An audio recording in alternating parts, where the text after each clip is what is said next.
vous s'installer, madame. parlez, la question d'argent dont vous parlez. Donc, des villes de même taille Mais ils viennent d'ailleurs plus s'installer à cause de eux-mêmes l'insécurité. elles-mêmes de leur avenir. C'est bien ce que je vous dis. Les dotations de fonctionnement dans les villes ont été baissées. Je pense que vous devez le savoir puisque vous vous dites une femme politique. Eh bien, la vôtre a augmenté de 2,7 millions, allez, madame. stop. Je suis obligée maintenant d'arrêter. Je suis obligée juste de conclure. 2,7 millions de plus par rapport à 2017. De conclure sur le fait que quand vous êtes à Saint-Cloud et que vous allez chercher un pli à la poste, vous y passez peut-être 5 minutes. Quand vous êtes dans une ville de banlieue du Nord, les banlieues Nord, eh bien, vous y passez 20 minutes, voire une demi-heure, quand on ne vous claque pas la porte au nez en vous disant on a un problème technique, etc. Et aujourd'hui, on ne travaille pas. On est dans des villes où la sécurité sociale met des affiches pour dire aux gens, vous vous présentez sur rendez-vous. On est dans des villes où les inégalités se creusent et vous ne pouvez pas citer, je ne peux pas vous laisser citer le rapport qui s'attaque à cela en l'utilisant, en disant qu'il dit qu'il y a de l'argent en banlieue.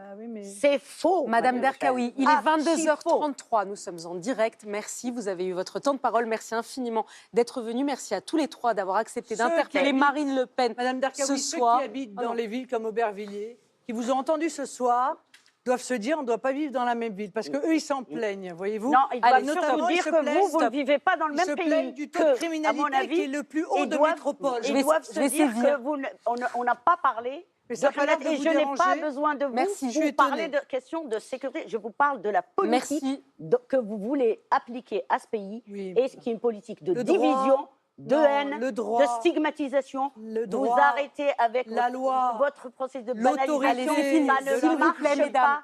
Ça devient compréhensible. De la République pour tous. Dans les villes populaires, ça ne marche pas. Ce discours, c'est un autre droit parce alors. Que Stop. Votre politique ne marche pas. C'est une zone. En fait, c'est pas des zones de non-droit, ce sont des zones d'autres droits. Vos discours de haine, il y a un autre droit qui s'applique. De discrimination ne marchent pas. On va pas couper les micros. Le prisme que vous avez vis-à-vis de ces populations qui participent à la richesse du pays. Madame Derkaoui, s'il vous plaît. Les criminels, ils font sécession, etc. Madame Derkaoui, votre prisme s'il vous plaît. Qui est insupportable en France. Voilà ce que je voulais vous dire. Merci. Ce soir, On Madame a Le Pen. clairement entendu votre message. Et merci infiniment. Tous les Alberti-Villariens sont fiers de l'être. Oui, j'en doute pas une demi-seconde, mais mesdames, des valeurs républicaines que je défends. Des résultats dans vos villes. Oui, et bien c'est moi qui fais venir, qui obtient les renforts d'effectifs de police, mais enfin, c'est madame. pas possible. Pas eu besoin de vous. Stop. Alors je lance. Bon, allez, dans un instant, c'est la ministre des Affaires européennes, Nathalie Loiseau, qui sera là. Vous échangerez avec elle, avec la ministre des Affaires européennes. Merci, Madame Derkaoui. Vous échangerez avec elle dans un instant. Mais d'abord, c'est le moment. Thomas Soto, vous avez accepté... Je vous l'ai sorti, mais c'est pas possible. Je vous les ai sortis. C'est fini. Qu'est-ce qu'ils vont se marrer ce soir? Vous avez accepté de recevoir Thomas Soto dans votre bureau de Nanterre pour une conversation.